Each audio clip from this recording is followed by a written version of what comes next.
একটু স্থায়ীভাবে ক্ষতিগ্রস্ত হয়ে যেত। মানুষ যখন বাইরে নিঃশ্বাস ফেলে তখন মনে হয় পিছনে শুকনো ঘাসের শব্দ হচ্ছে। আসলে এটা হলো গরম নিঃশ্বাস বরফ কণায় পরিণত হওয়ার শব্দ। আমি এখন পৃথিবীর সবচেয়ে ঠান্ডা বসবাসযোগ্য স্থানে রয়েছি। এটি হলো ওইমিয়াকন। বেঁচে থাকতে আমি প্রায় 20 স্তরেরও বেশি পোশাক পরেছি, যার ওজন প্রায় 14 কেজি। 30 ডিগ্রি সেলসিয়াসের ঘর থেকে বের হওয়া মানে এক লাফে 100 ডিগ্রিরও বেশি তাপমাত্রা কমে যাওয়া। আর তাই আমি গ্লোভস, বুট আর প্যান্ট পরেছি, যার সবই রেইনডিয়ার লোম দিয়ে তৈরি, কিন্তু তবুও এগুলো যথেষ্ট নয়। এবং এখন আমি আপনাদেরকে দেখাবো জীবন এখানে কিরকম এবং বাইরে যাওয়াটাই বেঁচে থাকার জন্য কত বড় লড়াই। বের হওয়ার কয়েক সেকেন্ডের মধ্যেই চোখের পাতায় বরফ জ্বলতে শুরু করে আর ত্বকে জ্বালা অনুভব হয়। পুরো গ্রামটাই যেন পরিত্যক্ত। তীব্র ঠান্ডা আঙ্গুলের ডগা পড়িয়ে দিয়েছে। ঠান্ডা শুধু মানুষ বা বন্যপ্রাণীকেই প্রভাবিত করে না, এটা সবকিছুকে থামিয়ে দেয়।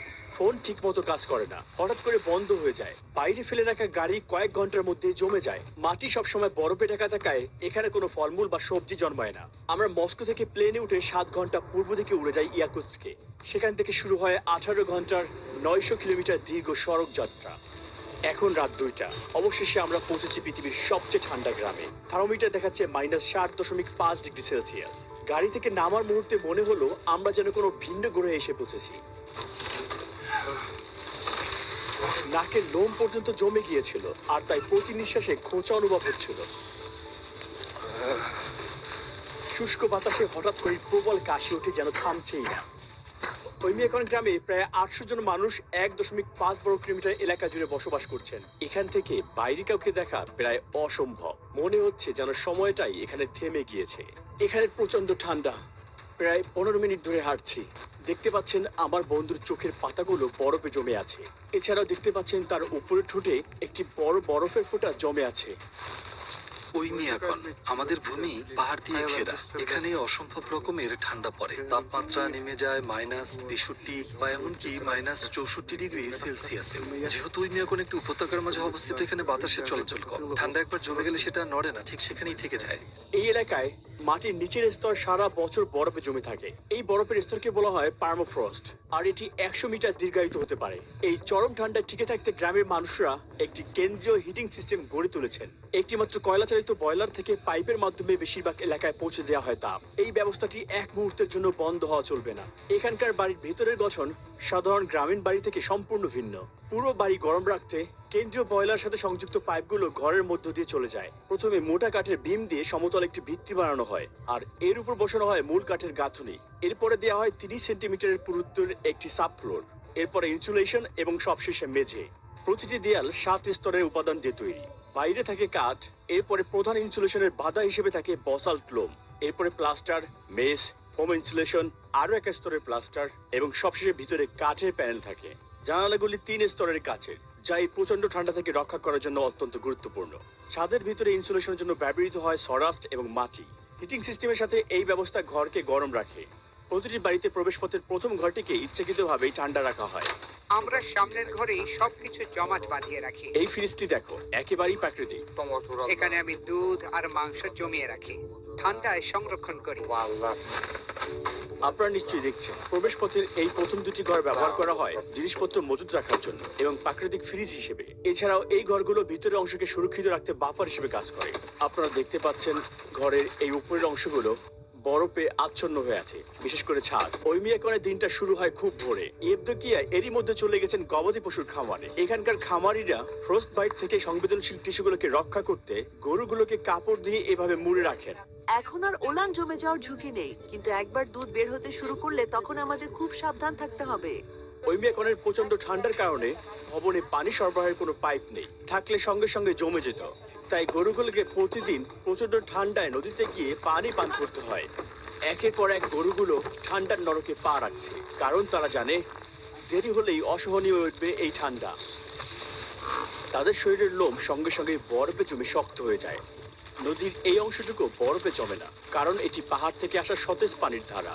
ভূগর্ভস্থ ঝর্ণার পানি নদীর সঙ্গে মিশে যায় এবং এই নদীকে বরফে জমা থেকে রক্ষা করে। হঠাৎ করে আমার পুরো মুখমণ্ডল অবশ হয়ে গেল।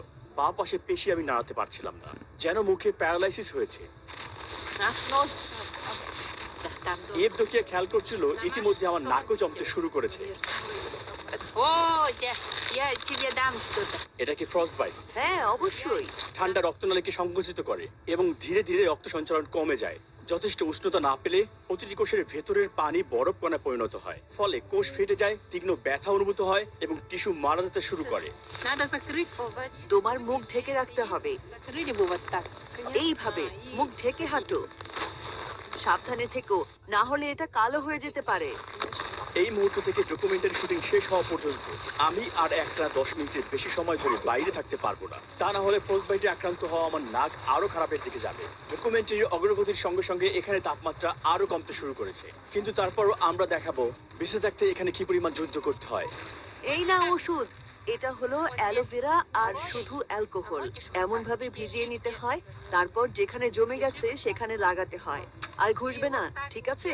না হলে রক্তনালী আর ক্যাপিলারি গুলো ক্ষতিগ্রস্ত হবে, আর তা থেকে ঘা হয়ে যেতে পারে। এবদোকিয়া তার ধোয়া কাপড় ঝুলানোর মাধ্যমে তার দৈনন্দিন কাজ শুরু করলো, কিন্তু কয়েক মিনিটের মধ্যে সেগুলো জমে পুরোপুরি শক্ত হয়ে গেল। সমস্ত কাপড়গুলো পুরোপুরি শক্ত হয়ে গিয়েছে। আমার হাত জমে যাচ্ছে।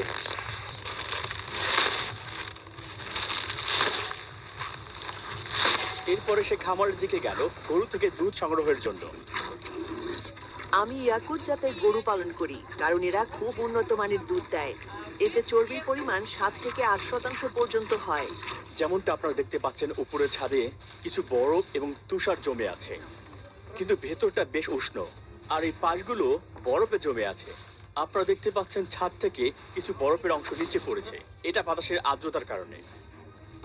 এখানের বাতাস ঘাস, গরম দুধ এবং গবাদি পশুর গন্ধে ভরে আছে। আমরা দেখা করব ঘোড়া পালকের সাথে।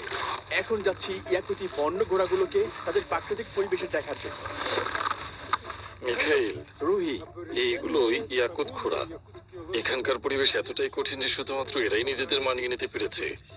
আজকের তাপমাত্রা কত? এখানে আজ প্রায় -50°C। বাইরে দীর্ঘ সময় থাকা খুব কষ্টকর। আমরা খোলা জায়গায় বেড়া দিয়ে একটা ব্যবস্থা করেছি। ওরা বেশিরভাগ সময় স্বাধীনভাবে চড়ে বেড়ায়। এই ইয়াকুতি ঘোড়াগুলোর জন্য তাপিত আশ্রয়ের প্রয়োজন হয় না, কারণ এরা দিনরাত -70°C তাপমাত্রা সহ্য করতে পারে। সাধারণ ঘোড়ার চেয়ে এরা আকারে অনেকটাই ছোট, আর যেটা শীতকালে তাদের জন্য একটি ভালো দিক, কারণ ছোট শরীর মানে তাপ কম এলাকা জুড়ে তাদের শরীরে বিকিরণ ঘটায়। এই ঘোড়াগুলোর দেহ দেখতে অনেকটাই ফোলানো, মোটা চর্বির এবং গোলাকৃতি। এটা তাদের ঘন লোমের কারণে, আর তাদের খুরগুলো অনেক উঁচু। এই কারণেই তারা এত ঠান্ডা সত্ত্বেও এই জমাট মাটিতে তারাও অনেকক্ষণ দাঁড়িয়ে থাকতে পারে। ওদের আটকানো হয়নি এখানে, শুধু খাবারের জন্য তারা এখানে আছে। তাদের শরীরই হলো খাবার। এটা ঘোড়ার মাংস, এখানকার মানুষ এটা খায়। যেমনটা দেখছেন এতে প্রচুর চর্বি রয়েছে। এটা একটা প্যাকেট, ঘোড়ার মাংসের প্যাকেট। একজন ক্রেতা এই মাংসের জন্য অর্ডার করেছেন এবং এটা এখন তার কাছে পাঠানো হবে। এই ঘাসি স্তূপটি গ্রীষ্মকাল থেকেই এখানে জমিয়ে রাখা হয়। শীতকালে এটাই ঘোড়াদের প্রধান খাবারের উৎস। মিখাইল আমাদের তার ঘোড়ার মাংস এবং কলিজা খাওয়ার প্রস্তাব দিলেন, যা কাঁচা এবং জমা অবস্থায় খাওয়া হয়। কাঁচা ঘোড়ার মাংস। এটি ভিটামিন আর ভালো পুষ্টি উপাদানে ভরপুর। কারণ এখানে আমাদের ফল বা সবজি নেই, তাই আমরা মাংস থেকেই ভিটামিন নিই। খেতে বরফের মতো লাগছে। আমি এটা স্বাদ পাচ্ছি না, কারণ জমে আছে। এটা কলিজা। ওই মেয়েকনে জানুয়ারি মাসে দিনের আলো মাত্র 4.5 ঘন্টা স্থায়ী হয়। এখন বিকেল 3টা আর অন্ধকার নামতে শুরু করেছে, আর আমরা আমাদের দিনের কাজ শেষ করছি। গাড়ি আবিষ্কারের আগে পরিবহনের জন্য ব্যবহার করা হতো ঘোড়া, গরু এবং এইরকম রেইনডিয়ার। এই অঞ্চলে রেইনডিয়ার খুবই গুরুত্বপূর্ণ, শুধুমাত্র তাদের পরিবহনের জন্যই নয়, এদের মাংস, চামড়া এবং দুধের জন্য। গ্রামের কেন্দ্র থেকে প্রায় আধা কিলোমিটার দূরেই শুরু হয় ওইমিয়াকনের জমাট বাঁধা বন। এই গ্রামের অধিকাংশ মানুষের জীবিকা নির্বাহ করে পশুপালনের মাধ্যমে। আইভানের মতো কিছু মানুষের এটাই প্রধান আয়ের উৎস। আমি বনের মানুষ। এই ভূমিগুলোই আমার শিকার ক্ষেত্র, আর এটাই আমার তাঁবু, আমার বাড়ি। সে এখন আগুন জ্বালাচ্ছে, আর আমাদের আগুনটা খুবই দরকার, কারণ এখানে প্রচন্ড ঠান্ডা।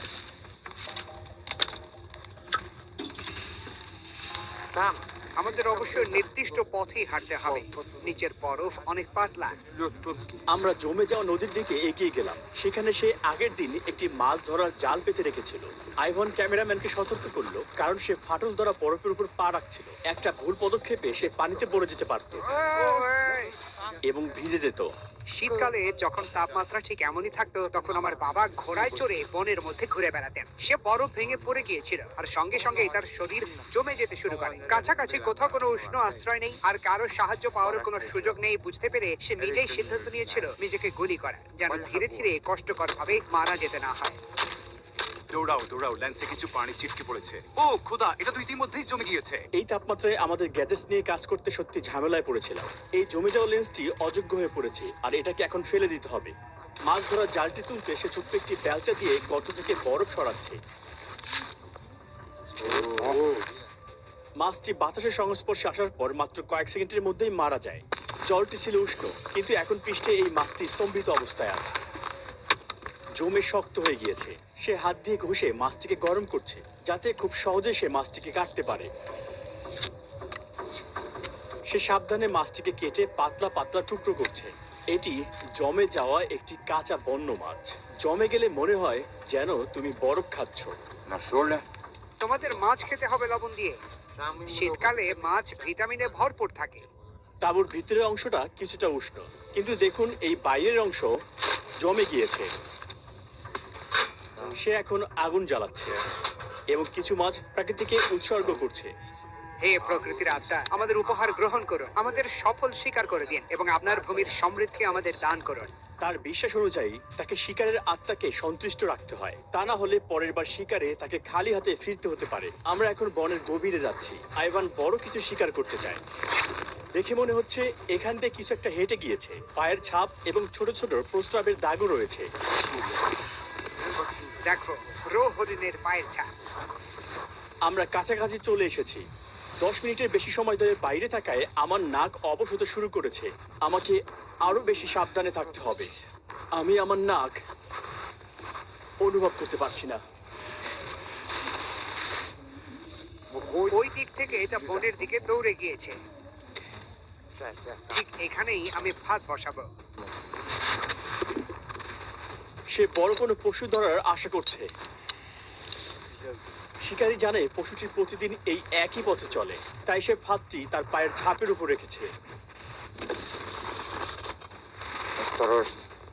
এবার ফাঁদটিকে বরফ দিয়ে ঢেকে দিচ্ছে।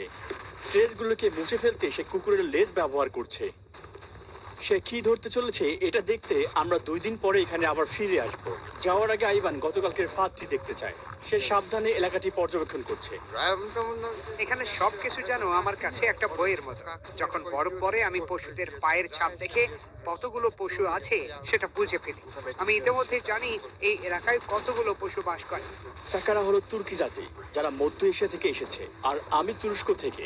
এমন একটি দেশ যার শিকড়ও একই অঞ্চলের সাথে জড়িত। ডকুমেন্টারির বাকি অংশের আগে আমি এই প্রকল্পের স্পন্সরকে ধন্যবাদ জানাতে চাই। দেখতে চাই আমি তাদের সাথে কতটা ঘনিষ্ঠ।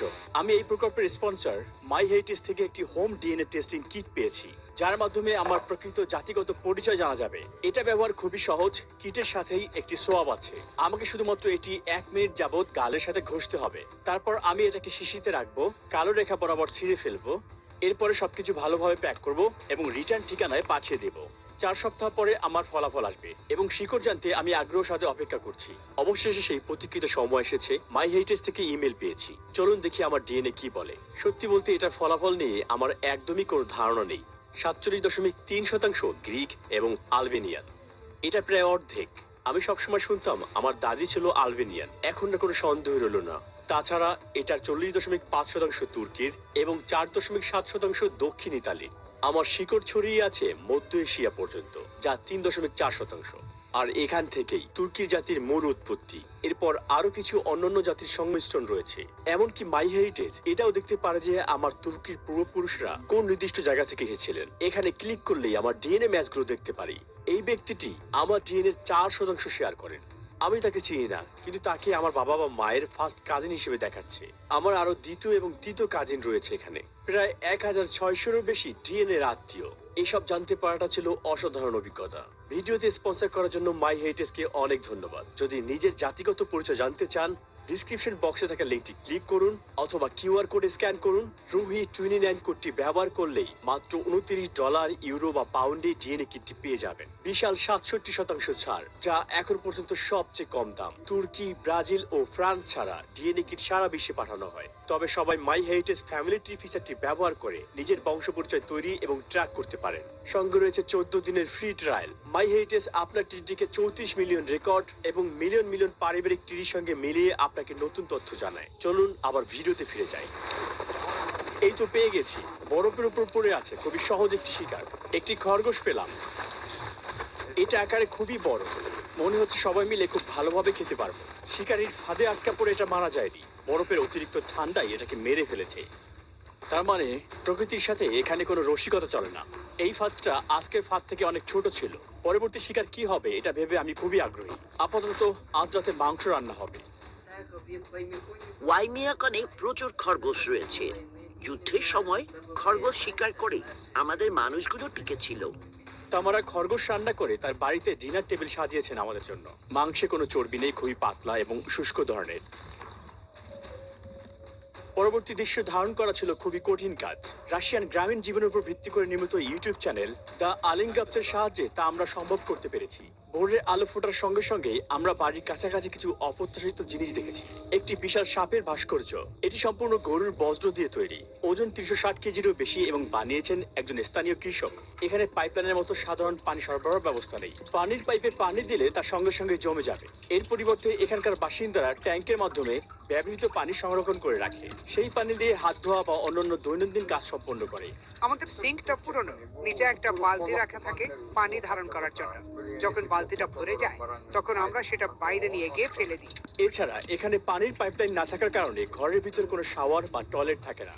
এর পরিবর্তে এই প্রয়োজনীয় ব্যবস্থা রাখা হয় বাড়ির কোনো বাগানে, ছোট কোনো কেবিনে। মলমূত্র নিষ্কাশনের কোনো ব্যবস্থা না থাকায় মানুষের বজ্র যেখানে ফেলা হয় সেখানে জমে থাকে। কারণ বাতাসের সংস্পর্শে এলে বজ্রগুলো তাৎক্ষণিক বরফে পরিণত হয়। ফলে এগুলো জমে জমে 1-2 মিটার পর্যন্ত উঁচু স্তম্ভ তৈরি করে, যতক্ষণ না পর্যন্ত কেউ তা ভেঙে পরিষ্কার করে। যখন কাউকে টয়লেট ব্যবহার করতে হয় তখন তাকে প্রচুর কাপড় পরতে হয় এবং দ্রুত এই কাজটি শেষ করতে হয় যাতে জমে না যায়। এটা নিশ্চয়ই সুখকর অভিজ্ঞতা হবে না। এই টয়লেটটি একটু ভিন্ন কারণ এটাকে গরম রাখা হয়েছে, কিন্তু সমস্যা হচ্ছে এখানে পর্যাপ্ত বায়ু চলাচলের ব্যবস্থা নেই। দেখো, এই ধরনের টয়লেট মূলত ব্যবহৃত হয় ঠান্ডা থেকে রক্ষা পাওয়ার জন্য, কিন্তু এর ভিতরে খুবই দুর্গন্ধ তৈরি হয়। গোসল, রান্না বান্না, থালা বাসন ধোয়া বা পান করার জন্য পানি খুবই অপরিহার্য। কিন্তু এখানে পানি সংগ্রহ একদমই সহজ নয়, বরং একটি জটিল প্রক্রিয়া যা অনেক পরিশ্রমের কাজ। মানুষ এখানে বরফ কেটে কেটে তার খণ্ড সংগ্রহ করে এবং সেগুলো গলিয়ে দৈনন্দিন ব্যবহারের জন্য বিশুদ্ধ পানি তৈরি করে। এই বরফের নিচেই একটি জমাট বাঁধা নদী এবং পানির একমাত্র উৎস। তিনি একটি চিজেল দিয়ে এই বরফগুলো কাটছেন। যদি খুব ঠান্ডা হয় তবে আপনাদের দ্রুত কাজ করতে হবে, না হলে আপনারা জমে যাবেন। আমরা একের পর এক শক্ত বরফের খণ্ড কাটছি এবং সেগুলোকে তুলে স্লেজে রাখছি। 1, 2, 3। আমরা যতটা সম্ভব বরফের খণ্ড স্লেজের উপর রাখছি। আমাদের পূর্বপুরুষরা আগে এই বরফগুলো গরুর গাড়িতে করে নিয়ে যেতেন। নিকোলে, এগুলো কতদিন চলবে? আমার পরিবার বড়, এই বরফ 2 অথবা 3 সপ্তাহ চলবে। এই বিশাল বরফের খণ্ডগুলো রাখা হয় বাড়ির ভিতরে ঠান্ডা ঘরে অথবা পিছনের উঠানে। তারা এগুলোকে এক ধরনের ড্রামে রাখে, এরপরে গলে গেলে সেই পানি তারা পান করে। আমরা যে বরফের পানি সংগ্রহ করলাম তা শুধু তার নিজের বাড়িতেই ব্যবহৃত হবে না, বরং প্রতিবেশীদের সাথে ভাগ করা হবে যাতে তারাও পরিষ্কার বিশুদ্ধ পানিতে গোসল করতে পারেন। এই গ্রামে গোসলের মাধ্যমে প্রতিদিনের রুটিন শুরু হয় না, বরং শুরু হয় কাঠ কাটার মাধ্যমে।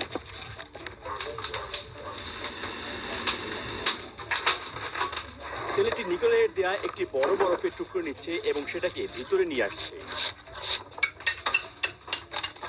আমাদের দাদু নানুরা গোসল করেন 2 ঘন্টা ধরে। আমরা সাধারণত 1.5 ঘন্টা থাকি। আচ্ছা, গোসল সম্পন্ন করতে তোমাদের কত সময় লাগে? পুরো প্রক্রিয়াটা সম্পূর্ণ করতে প্রায় 4-5 ঘন্টা লাগে। আমরা সপ্তাহে একবার গোসল করি, শনিবার অথবা রবিবার। পরবর্তী ধাপে তার জমে থাকা শ্যাম্পুকে চুলার পাশে রেখে গলাচ্ছে। তারা লাডেল ব্যবহার করে নিজেদের গায়ে পানি ঢালছে। গোসল শেষে তারা দ্রুতই কাপড় পরছে, কারণ তাদের 60°C ভেতরের গরম ঘর থেকে -54°C বাইরের ঠান্ডায় যেতে হবে। পার্থক্যটা 114°C। সাপ্তাহিক গোসলের আনুষ্ঠানিকতা শেষে পরের দিন শুরু হয় খুব সকালে। এখন সকাল 7:30। শিশুরা জেগে উঠেছে এক হাড় কাঁপানো ঠান্ডা সকালে। বাইরে এখনো অন্ধকার। এই সাধারণ ইনডোর ট্যাঙ্কের মাধ্যমে শিশুরা ঘরের উষ্ণতায় মুখ ধুতে এবং দাঁত ব্রাশ করতে পারছে। তবে অন্য প্রয়োজনে তাদেরকে বাইরে থাকা টয়লেট ব্যবহার করতে হবে। জানা তার মেয়েদেরকে স্কুলের জন্য তৈরি করছে। শিশুরা বাইরে বের হওয়ার আগে অনেক স্তরের পোশাক পরিধান করে। জানা তাদের মুখ এবং নাক ঢেকে দেয় এবং মুখে শক্ত করে পশমি শাল পেঁচিয়ে দেয়, যাতে তারা বাইরে থাকা প্রচন্ড ঠান্ডা থেকে কিছুটা রক্ষা পায়। এখন তারা বাইরে যাওয়ার জন্য সম্পূর্ণ প্রস্তুত। পায়ে হেঁটে স্কুলের দূরত্ব প্রায় আধা কিলোমিটার। প্রতিদিন সকালে নিকোলে তার মেয়েদেরকে নিয়ে স্কুলে যায়। যতক্ষণ না পর্যন্ত তাপমাত্রা -55°C নিচে নামে, ততক্ষণ ওই মেয়াকনে স্কুল খোলা থাকে। এর নিচে নামলে বাইরে যাওয়া খুবই বিপজ্জনক হয়ে পড়ে। আজ থার্মোমিটার দেখাচ্ছে -54°C। বাচ্চারা স্কুলে পৌঁছানোর পরই আইভানের মতো মানুষের জীবন শুরু হয়ে যায় শিকার এবং বেঁচে থাকার লড়াইয়ে। আইভানের এখানে অনেক পশু রয়েছে, এমনকি তার জমে যাওয়া একটি নেকড়েও রয়েছে। আজ ভোরে সে নেকড়েটি ধরেছি প্রায় 2 ঘন্টা আগে। যেই ফাঁদটি আমরা সবাই মিলে বানিয়েছিলাম সেটিতে। এটি মূলত মারা গিয়েছিল ঠান্ডায়, নড়তে পারছিল না। তাই ঠান্ডা আপনি নড়াচড়া করতে না পারলে মরে যাবেন। এটি একটি পুরুষ নেকড়ে। আইভান এই নেকড়েটির চামড়া বিক্রি করবেন এবং মাংস সংগ্রহ করবেন। এটার মাংস দিয়ে সে আরেকটি নতুন ফাঁদ বানাবে, আর এবার সে ভাল্লুক শিকার করবে। সে আমাদেরকে তার শিকার সংগ্রহ দেখাচ্ছেন। এগুলো হলো শীত জুড়ে শিকার করা তার শিয়ালের চামড়া। এটা নিশ্চয়ই ছিল একটি পূর্ণবয়স্ক ভাল্লুক। এই ভাল্লুকগুলোকে মেরে ফেলতে হয়েছে, কারণ তারা বারবার আমার গবাদি পশুর উপরে আক্রমণ করছিল। প্রতি বছর তারা আমার জমিতে চলে আসে, আর প্রতি বছর তাদের সংখ্যা আগের চেয়ে বেশি হয়। ওই মেয়াকনের ঠান্ডা এতটাই তীব্র যে সবচেয়ে শক্তিশালী গাড়িগুলো সঠিক প্রস্তুতি ছাড়া এখানে চলতে পারে না। যদি একটি গাড়ি কয়েক ঘন্টার জন্য বাইরে রেখে দেওয়া হয় এবং ইঞ্জিন বন্ধ থাকে, এটি সম্পূর্ণরূপে জমে যায় এবং ডিফ্রস্ট না করা পর্যন্ত স্টার্ট নেয় না। আপনি কিভাবে আপনার গাড়িটি আবার সচল করবেন? আমরা জেট হিটার ব্যবহার করব। আমরা নিশ্চিত না যে এটা এরপর আর চালু হবে কিনা। প্রতিটি অংশ জমে পাথরের মতো শক্ত হয়ে গিয়েছে। মেটাল, জ্বালানি তেল, এমনকি ব্যাটারিও। তারা গাড়ির উপর জমে থাকা পুরো বরফ ঝেড়ে ফেলতে শুরু করলো। টায়ারটা পাথরের মতো শক্ত হয়ে গিয়েছে। তখন বাইরে তাপমাত্রা ছিল -56°C। ফুটো হওয়ার কারণে টায়ার থেকে বাতাস বের হয়নি, বরং প্রচন্ড ঠান্ডায় টায়ারের ভিতরের বাতাসের অণুগুলো সংকুচিত হয়ে যাওয়ার কারণে এমনটা হয়েছে। গাড়িটিকে গরম করতে তারা এখন গাড়িতে এটি লাগাবে।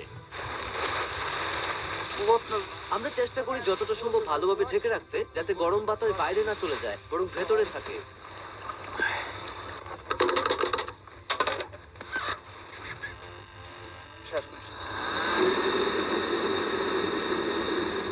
এটা ধরো, বাইরে খুব ঠান্ডা। এ কারণেই সবকিছু গরম রাখতে হয়। যেহেতু গাড়িটা ডিজেল চালিত, ট্যাঙ্কের ডিজেল পুরোপুরি জমে গিয়েছে। গাড়িটা এভাবে থাকবে প্রায় 3 থেকে 4 ঘন্টা। যদি কোনো স্থানীয় বাসিন্দার ভাগ্যে গরম গ্যারেজ জোটে, তাহলে তারা সেখানে মাসের পর মাস গাড়ি রেখে দিতে পারে ইঞ্জিন জমে যাওয়ার ভয় ছাড়াই। আমরা প্রথমবারের মতো এমন একটি গ্যারেজে যাই। এই গ্যারেজের দরজাটা দারুণভাবে ইনসুলেট করা। এটির কোথাও সামান্য ফাঁকা নেই। তারা এই ধরনের উপকরণ ব্যবহার করেছে। দেখুন দেয়ালটি কিভাবে স্তরে স্তরে তৈরি করা হয়েছে, আর গ্যারেজটি গরম রাখতে এখানে পাইপ ব্যবহার করা হয়েছে। আমরা গাড়িটা 3 ঘন্টা গরম করেছি। এখন স্টার্ট দেওয়ার চেষ্টা করব। অ্যাকুমুলেটর লাগানো হয়েছে। ডিপস্টিক দিয়ে তেলের স্তর যাচাই করা হচ্ছে। এই প্রথম সে গাড়ির দরজাটি খুলল। হ্যাঁ, দারুণ। এই গাড়িটি যেন মৃত অবস্থা থেকে জীবন ফিরে পেল। এখন আমরা জায়গাটা ছাড়ার চেষ্টা করব। ওই মেয়ে বেঁচে থাকা মানে প্রকৃতিকে জয় করা